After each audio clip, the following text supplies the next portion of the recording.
Amore, aspetta, non fuggire via se hai paura del mondo.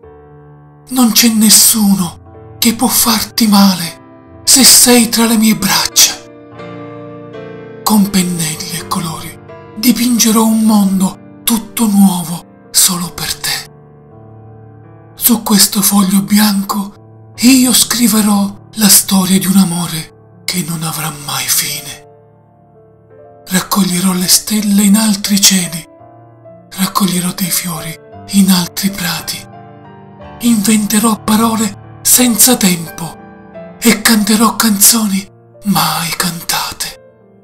Io ti regalerò dei sogni mai sognati, ti cullerò e tu sarai per me come un bambino che apre gli occhi alla vita e questo mondo nuovo che nascerà soltanto per noi due avrà i tuoi occhi, i tuoi azzurri in fondo ai quali io